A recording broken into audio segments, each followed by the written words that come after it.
স্বৈরাচারের মতো বিএনপি ঠেকাও রাজনীতি শুরু করেছে একটি পক্ষ, এমন অভিযোগ করে বিএনপির ভারপ্রাপ্ত চেয়ারম্যান তারেক রহমান বলেছেন, গণতান্ত্রিক উত্তরণের জন্য নির্বাচিত সরকারের বিকল্প নেই। আর দলের মহাসচিব বলেছেন, একটি গোষ্ঠী একাত্তরকে ভুলিয়ে দেওয়ার অপচেষ্টা করছে।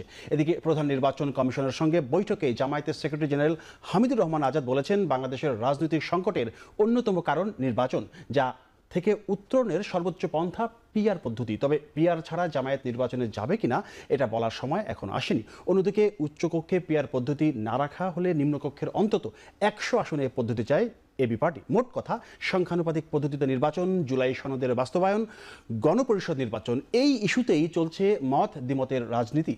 মনে প্রশ্ন জাগে, রাজনীতির সমীকরণ কি দিন দিন কঠিন হয়ে পড়ছে? এসব বিষয় নিয়ে আজ আমরা আলোচনা করব। গোটা আয়োজন জুড়ে আপনাদের সাথে আছি আমি মোস্তফা কামাল স্বপন। আমাদের আজকের আলোচনার বিষয় ভোট এবং 71। আমি শুরুতে যেতে চাই ফজলুর রহমান, আপনার কাছে আমার শুরুতে একটু আসার ইচ্ছে হলো। সেটি হচ্ছে যে ভোট এবং 71 এই বিষয় নিয়ে আমরা কথা বলবো। আজকে তারেক রহমান এবং মির্জা ফখরুল দুজনেই কথা বলেছেন শ্রীকৃষ্ণের সম্ভবত জন্মদিনের কোনো একটি অনুষ্ঠানে, সেই উপলক্ষে অনুষ্ঠান হয়েছে।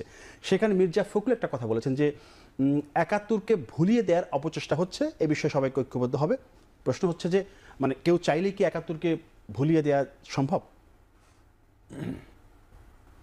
আপনাকে অসংখ্য ধন্যবাদ। এবং এই প্রতিষ্ঠানে আপনি আমাকে বারবার দাওয়াত করা সত্ত্বেও আমি আসতে পারি নাই, ব্যস্ততার জন্য হোক, যে কোনো কারণে হোক। আজকে প্রথম এসেছি, কাজে আমি খুব আনন্দিত এবং আপনাদের প্রতিষ্ঠানকে আমি ধন্যবাদ জানাচ্ছি। আমার সাথে যিনি আছেন আমার ভাই জনাব মাসুদ কামাল, বয়সে যদিও আমার ছোট, কিন্তু জ্ঞানে গুণে তার কর্মকাণ্ডে আমি তার প্রতি অনেক বেশি শ্রদ্ধাশীল।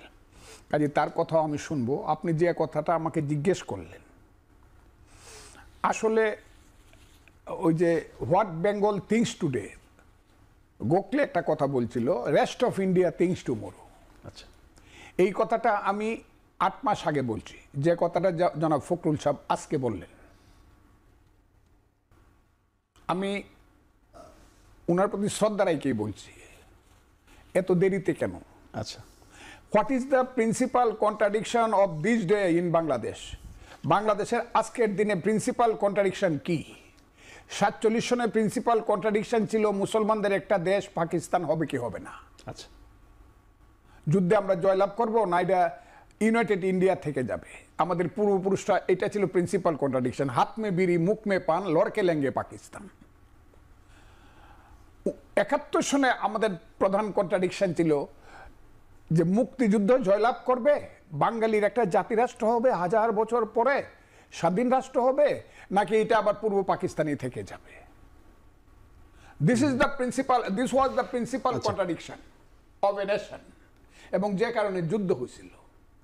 আজকের যারা মনে করতেছে যে নির্বাচন হওয়া না হওয়াটা আসল কন্ট্রাডিকশন, এটা আসলে না। আসল কন্ট্রাডিকশন হলো যারা 5ই আগস্ট ঘটাইছে এরা বহুরূপী। আমি আবারও বলছি, এরা বহুরূপী। এদের ভিতরে এক কথা ছিল, বাহিরে এক কথা। এক সময় প্রমাণিত হবে যে এদের মধ্যে অনেকেই ছিল যাদেরকে মুনাফেক বললেও কম বলা হবে। তারা কিন্তু মুক্তিযুদ্ধের গান বাজাইছে পিছন দিকে, পূর্ব দিগন্তে সূর্য উঠেছে রক্তলাল, অথবা তীর হারাই ঢেউর সাগর পাড়ি দেবরে, একটি ফুলকে বাঁচাবো বলে যুদ্ধ করি। এবং এই যে বাংলাদেশে সবচেয়ে খারাপ মানুষটা খারাপ কাজ করে গেছে, তার কথাও বাজাইছে, এবারের সংগ্রাম আমাদের মুক্তির সংগ্রাম, এইগুলো বাজাইছে। মানুষ এইটা নিয়ে কোনো, যে এই দেশ পাকিস্তান হবো না ইন্ডিয়া হবে না বাংলাদেশ থাকবে, এইটা নিয়ে কোনো চিন্তাই করে না। চিন্তা ছিল তো মানুষের একটা, এই যে এরা বাটপাররা স্লোগান দিছিল, আমি আজকে বললাম কথাটা, স্লোগান দিছিল এক দফা এক দাবি, শেখ হাসিনা কবে যাবি, এইটাই একমাত্র স্লোগান। আমি যে কারণে কথা বলছি, আমি আজকেও চ্যালেঞ্জ করছি, ওরা 5000, আমি আগে 500 বলছিলাম, এখন বলি 5000-এ মিছিল করে যে কাজ করছে, আমি 1 বছর টক শো করিয়া, বিশেষ করে টোটাল জুলাই এবং 5ই আগস্ট পর্যন্ত যে টক শো আমি করছি, এই টক শোগুলো ওরা 5000 লোকে মিছিল করে ওই কাজটা করতে পারে না, কিন্তু আমি করছি জীবনের রিস্ক নিয়ে। আমি আমার স্ত্রীকে বলছি তুমি বিধবা হবা, আমার সন্তানদেরকে ডাইকে বলছি তোমরা একজন ব্যারিস্টার হইছো, আরেকজন এমএতে পাস করছো, তোমরা কিন্তু এতিম হইবা, মাকে নিয়ে থাকবা, আমি কিন্তু মারা যাব। কিন্তু আমি শেখ হাসিনা সরকারের উৎখাত চাই। মানে এইরকমটা কেন মনে হচ্ছিল আপনি মারা যাবেন কেন? মারা যাব, তখন আমার মনে হচ্ছিল যে এই দেশে শেখ হাসিনা যে জায়গাতে যাচ্ছে, পতনের আগে এমন একটা ঘটনা ঘটতে পারে যে যারা যারা আমরা সঠিক কথাটা বলতেছি যে শেখ হাসিনা 3 বছর 3টা ইলেকশন মানুষকে বঞ্চিত করছে, শেখ হাসিনা এই দেশে লুটপাট করছে, সালমান রহমান, আজিজ খান, এস আলম, বসুন্ধরা গ্রুপ এদেরকে দিয়ে লুটপাট করা এই দেশে একটা সাংঘাতিক টিরানিক্যাল রাষ্ট্র কায়েম করছে, কাজেই সে এত দ্রুত যাবে না, হয়তো বা আমাদের মতো লোকজন চলে যাবে, আমরা খুব ক্ষতিগ্রস্ত হয়ে যাবো। তো মনে মনে একটা কথা ছিল, যদি গুলি করে কেউ না মারে হয়তো বা জেলে চলে যাব। আমার কথাটা খুব ক্লিয়ার বলছি। কিন্তু আজকে কিন্তু সবসময় মনে হয় এইভাবে কেউ আমাকে হাসিনার সময়ে এইভাবে হুমকি দেয় নাই, যে হুমকিটা আজকে এই ছেলেরা দিচ্ছে এনসিপির থেকে, যে ফজলুর রহমানকে আমরা মব জাস্টিসের মাধ্যমে শিক্ষা দিব, এবং ফ্রান্স থেকে 2-3 জন বিদেশি থেকে সাংবাদিকে বলতেছে ফজলুর রহমানকে খুন করে ফেলো, এই হুমকিটা কিন্তু শেখ হাসিনার আমলে আমার উপরে ছিল না। আমি যে কারণে বলতেছি, কাজে আমি বলছি এইখানে ওই যে ঘটনা ঘটার পরেই শিবিরের মিটিংয়ে গিয়া সার্জিস আলম বলল যে শিবির ছিল আমাদের আন্দোলনের ব্যানগার্ড। আমার তো মাথাটা ওই দিনই গরম হয়েছে। কয় কি জামাত ইসলামরা বলল আমরা এই আন্দোলন পরিকল্পনা করে করছি, এবং আমেরিকাতে গিয়া আমাদের যিনি আজকে প্রধান উপদেষ্টা জনাব ইউনূস সাহেব, আমি যাকে বলেছি 10টা তৃতীয় বিশ্বের 10টা রাষ্ট্রের প্রধানমন্ত্রীর চেয়ে উনি লম্বা উঁচু, সেই লোকটি গিয়া বলো মিটিকুলাস কি ডিজাইন, মিটিকুলাস ডিজাইন, এবং এইটা এখন প্রমাণিত হচ্ছে। এখন এটা বোঝা যাচ্ছে যে 5ই আগস্টের ঘটনাটা একদল জামাত যারা ঘটাইছে, জামাত শিবির এবং এই ছেলেরা যে কারণে ঘটাইছে, তার প্রথম এবং প্রধান কারণ হলো এরা 71 মানে না। প্রথম তো একদম নিগেট করে গেছে 47 আর 24, 71 হলো ভাইয়ে ভাইয়ে ঝগড়া, আমি খুব ক্লিয়ারলি বলছি। এবং 71 হলো পাশের দেশ আমার ষড়যন্ত্র করে ভাইয়ে ভাইয়ে গুলমাল লাগাইছে, কাজে 71 ঠিক না।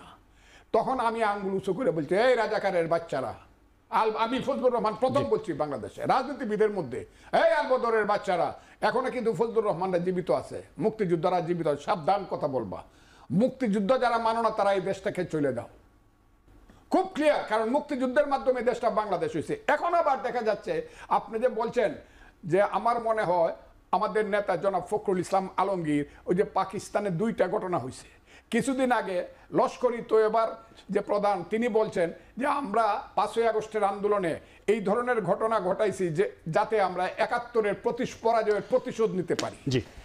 আর গত কয়েকদিন আগে একজন মহিলা পাকিস্তানের একটা বিখ্যাত পত্রিকায় লেখছে যে Bangladesh will return again two Pakistan, আপনি দেখেন। এবং সেইখানে কতগুলা জিনিস, গোলাম আজমের ছেলে কিভাবে প্রধান সেনাপতি হওয়া উচিত, এবং গোলাম আজমের ছেলেকে যেভাবে বঞ্চিত করা হয়েছে, এই সব রাজাকারের বাচ্চারা, আমি আবারও বলছি এই সব রাজাকারের বাচ্চারা, আমি বললাম আলবদরের বাচ্চারা, গোলাম আজম হলো বাংলাদেশের সবচেয়ে কুখ্যাত দালাল এবং আলবদর সৃষ্টির প্রধান হুতা। প্রথম যে লোকটা টিক্কা খানের সঙ্গে দেখা করছে, আমি প্রমাণ ছাড়া কথা বলি না, বাংলাদেশে 25শে মার্চের পরে যে লোকটা প্রথম দেখা করছে টিক্কা খানের সাথে, যে ঠিক কাজ করছেন আমরাও আপনার সাথে আছি, সেই লোকটার নাম হলো গোলাম আজম।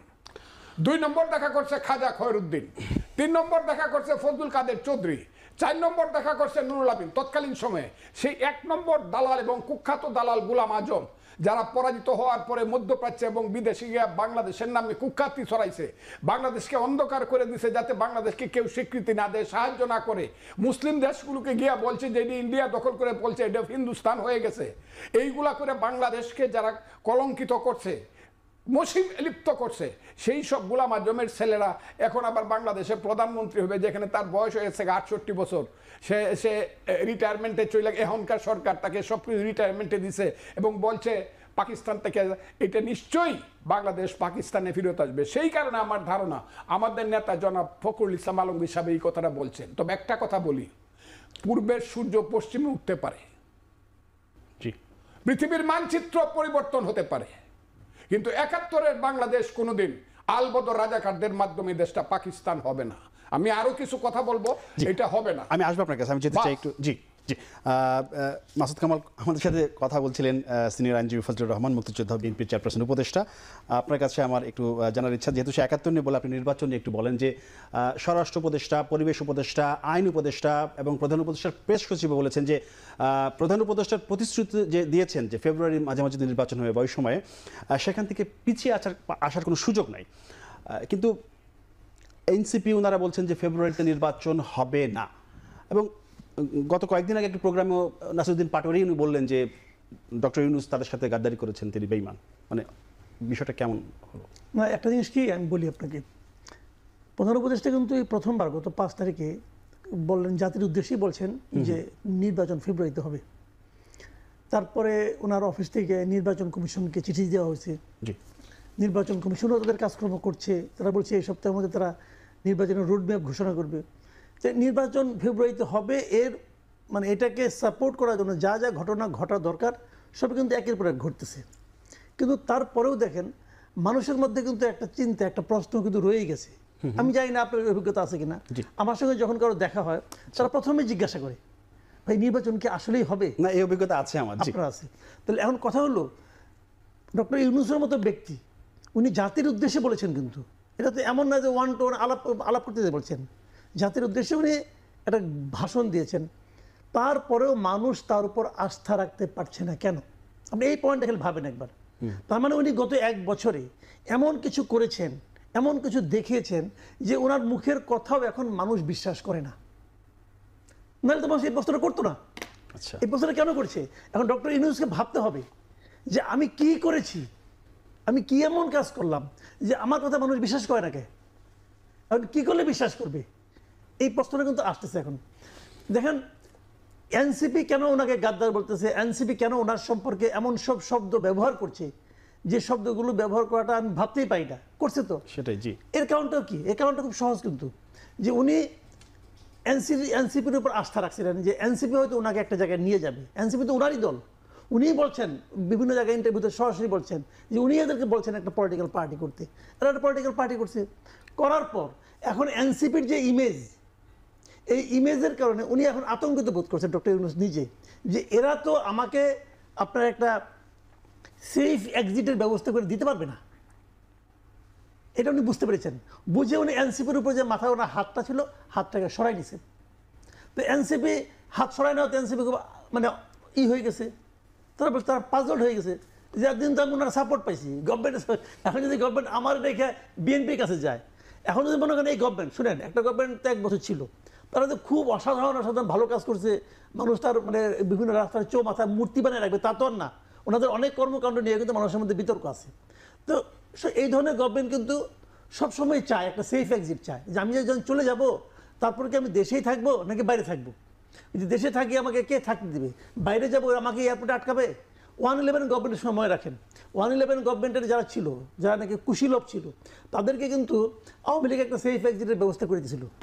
আচ্ছা। এখন হয়তো এই গভর্নমেন্টও চিন্তা করতেছে তা আমাকে কে দিবে। এখন সেই জন্য উনি একটু বিএনপির দিকে ইনক্লাইন্ড হয়েছে আর কি, বিএনপির ঘাটে মানে নৌকা ভিড়াইছে। এটা আবার এনসিপি সহ্য হচ্ছে না। আর এনসিপি তাদের যে বয়সজনিত সমস্যা যেটা একটা আছে, একটা সমালোচনা আছে, সেটা হচ্ছে যে সরকার মবই ঠেকাইতে পারে না, সেই সরকার নির্বাচনের দিন, ভোটের দিন মব ঠেকাবে কিভাবে? মব ঠেকাতে পারে না কথাটা অন্যভাবে বলেন। আচ্ছা। আসলে সরকারকে মব ঠেকাতে চেয়েছিল? সরকারকে কখনো মব ঠেকাতে চেয়েছিল? আপনি এই কথাটা বলেন। আমি আপনার সর্বশেষ ঘটনাটা বলি। এই 32 ডিসেম্বর যেদিন ভাঙলো আগের বার, আচ্ছা, 32 ডিসেম্বর ফেরানোর জন্য সরকার চেষ্টা করছিল? কয় নাই তো। মবে বাংলাদেশে মব আগে 5 থেকে 8 আগস্ট ওই সময় কথা বাদ রাখেন, এরপরে তো আপনার সংগঠিত মব তো শুরু হলো 32 ডিসেম্বর ভাঙা দিয়া। সরকার মব ফেরানোর চেষ্টা করে নাই। এবং সর্বশেষ এবার 15 আগস্ট যে ঘটনাগুলো ঘটলো, একজন রিক্সাওয়ালাগুলো ফুল দিয়ে তাকে ধরে পিটাইলেন, একজন মহিলাকে ধরে আপনারা বেজ্জতি করলেন, অনেক কিছু করলেন, সরকারকে ফেরানোর চেষ্টা করছে। আচ্ছা রিক্সাওয়ালার কথা ধরেন, রিক্সাওয়ালা একজনকে ফুল দিতে গেছে, উনি তো কোনো পলিটিক্যাল ওয়ার্কার না, পলিটিক্যাল পার্টির লিডার না, উনি কি আওয়ামী লীগের বর্তমান সভাপতি? তা তো না, উনি একজন রিক্সা চালক। উনি একটা ফুল নিয়ে গেছেন, উনাকে ওখানকার লোকজন ধরে মানে মব আক্রান্ত হলো, সে তাকে ধরে চর থাপড় মারলো, গণপিটুনি দিল। পুলিশ কাকে ধরে নিয়ে গেল? রিক্সাওয়ালাকে, যে মার খেলো তাকে ধরে নিয়ে গেল। অন্যদেরকে ধরছে? স্বরাষ্ট্র উপদেষ্টা বলেছিলেন যে 15 আগস্ট ফুল দেওয়া যাবে কি যাবে না এরকম কোনো নির্দেশনা কিন্তু ছিল না। কিন্তু ওদিকে আপনার প্রেস সচিব যে বলছে ফুল দেওয়া যাবে না, আবার প্রেস সচিব ওখানকার ধানমন্ডি পুলিশ বলছে, শুনছি ধানমন্ডি পুলিশ বলছে তারা প্রেস সচিবের নির্দেশনা অনুযায়ী তারা চলতেছে। প্রেস সচিব তো গভর্নমেন্ট, বিরাট গভর্নমেন্ট। সে আসবে। আমি যেতে চাই একটু ফজলুর রহমান আপনার কাছে, সেটি হচ্ছে যে আপনি একজন মুক্তিযোদ্ধা, সেই হিসেবে আমি মুক্তিযুদ্ধের প্রশ্ন নিয়ে কথা বলতে চাই।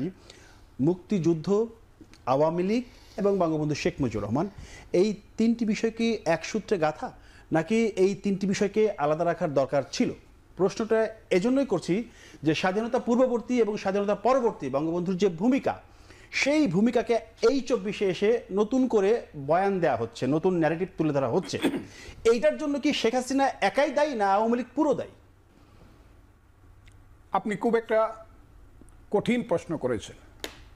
এক হলো মুক্তিযুদ্ধ, 2 বঙ্গবন্ধু, 3 আওয়ামী লীগ, এই তিনটা কথা আপনি জিজ্ঞাসা করছেন। এর আগে আরেকটা কথা আছে, সেটা হলো স্বাধীনতা সংগ্রাম।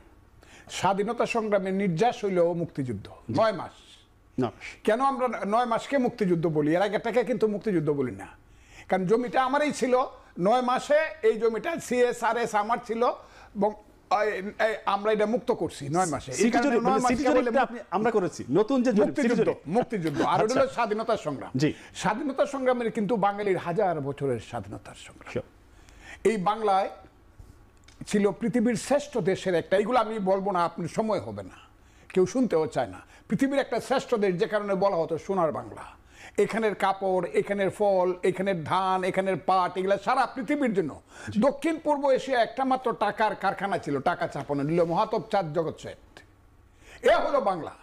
সেই বাংলাকে লুণ্ঠন করার জন্য ব্রিটিশরা, আমি সব মুঘল পাঠান বাদ দিলাম, ব্রিটিশরা আসলো। ব্রিটিশরা এসে মির্জাফরের কেস কনভিন্স করলো, মির্জাফরের বিশ্বাসঘাতকতায় এবং রবার্ট ক্লাইভের চক্রান্তে এবং ব্রিটিশদের চক্রান্তে, ইস্ট ইন্ডিয়া কোম্পানির চক্রান্তে বাংলা পরাধীন হয়ে গেল তখনকার মতো করে। 1757 সনের সেই যে বাংলা পরাধীন হয়ে গেল, পরাধীন হওয়ার পরে একে একে দেখা গেল 1773 সনে দুর্ভিক্ষ হইল, মহা দুর্ভিক্ষ। 1/3 লোক মারা গেল। অনেকে বলে 74-এ অনেক দুর্ভিক্ষ হয়েছে, কিন্তু 1/3 লোক মারা গেল 1773 সনে। 57 সনে ব্রিটিশরা দেশ নিল, আর 73 সনে 1/3 লোক বাংলায় মারা গেল, মহামন্বন্তর। ঠিক আছে, সেই ব্রিটিশরা যে শোষণ করতে করতে তারা টাকা নিয়ে গেল, গোল্ড নিয়ে গেল স্টিমারে এবং লন্ডন শহর করলো। তারাই এত বড় পৃথিবীর শ্রেষ্ঠ দেশ হলো, এটা কিন্তু বাংলার সম্পদের একটা বিরাট অংশ আছে। সেই বাংলা যে দরিদ্র হলো, দরিদ্র হওয়ার পরে কি হলো, নীল সাহেবরা আসলো, নীল চাষ করাইলো, অত্যাচার করলো, খাজনা দেও, টাকা দেও, পয়সা দেও। এই অত্যাচারে জর্জরিত হয়ে বাংলার মুসলমান মায়েরা নামাজ পড়ে খুদার কাছে বলেছে, হে খুদা, আমাদের কেমন সন্তান দাও, যে সন্তান বিদেশিদের হাত থেকে আমাদেরকে স্বাধীনতা দিবে। বাংলার হিন্দু মায়েরা সন্ধ্যাবেলায় তুলসী তলায় গিয়ে ভগবানের কাছে প্রদীপ জ্বালিয়ে বলেছে, হে ভগবান, আমাদেরকে এমন অমৃতের সন্তান দাও, যে সন্তান আমাদেরকে স্বাধীনতা দিব। বিদেশিদের অত্যাচারে আমাদের মায়েরা বোনেরা সারা জীবন বলেছে, ছেলে ঘুমালো, পাড়া জোড়ালো, দেশে বুলবুলিতে ধান খেয়েছে, খাজনা দেব কিসে। এই নারায়ণগঞ্জ পর্যন্ত আসতো বর্গীরা, ওই বার্মিজ যাদেরকে এখন আমরা কি বলি বার্মা, এদেরকে তারা নারায়ণগঞ্জ পর্যন্ত নৌকা নিয়ে আসে, ধান কাটতে নিয়ে যেত, মেয়েদেরকে ধরে নেয়। এগুলো পড়েন, সোনারগাঁও যখন রাজধানী ছিল।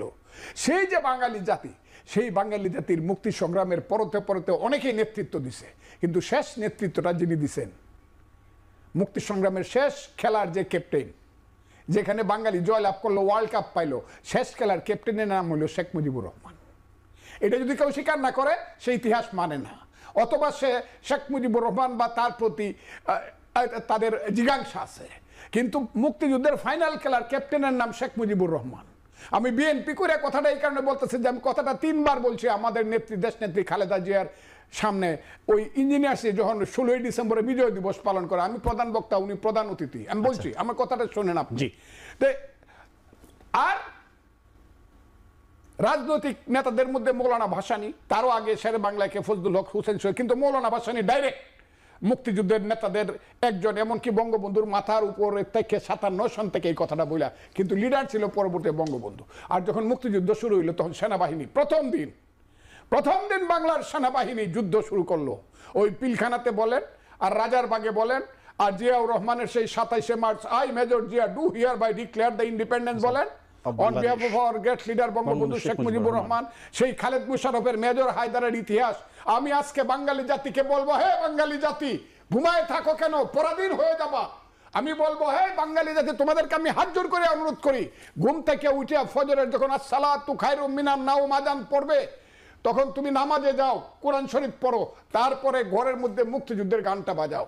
তীরহারাই ঢেউর সাগর পাড়ি দিব রে, পথের ক্লান্তি ভুলে স্নেহ ভরা কুলে তবু মা গো, বলো কবে শীতল হব, কত দূর আর কত দূর বলো মা, বাংলার সন্তান চলো সমানে সমান। আমি কালকে মেজর হায়দার বীরুত্তম যে 35,000 মুক্তিযোদ্ধা তৈরি করেছিল, ঢাকা সহ কুমিল্লা সহ সমস্ত এলাকাতে, যে সবচেয়ে বড় লিড করেছে খালেদ মুশারফের নেতৃত্বে, মেজর হায়দারের সেই দুর্ভাগ্যজনক ইতিহাস পড়ে আমার চোখের পানি আসতেছে। আমি সবাইকে বলবো, বাংলাদেশে যত মুক্তিযুদ্ধের বই যে এলাকাতে হয়েছে, আবার পড়েন আপনারা। আর আজকের প্রজন্মকে আমি, হে বাবারা, হে আমার ছেলেরা নাতিরা, তোমরা মুক্তিযুদ্ধের বই পড়ে দেখো, এত বড় ইতিহাস শুধু বাঙালি জাতি না, পৃথিবীর কোন জাতির ইতিহাসে 9 মাসে এত যুদ্ধ, এত রক্ত কোনোদিন হয় নাই যেটা মুক্তিযুদ্ধ হয়েছে। এখন এই আলবদর রাজাকারের বাচ্চারা বলবে দেশে কিছুই হয় নাই, আর আমরা বলবো হা হা হা।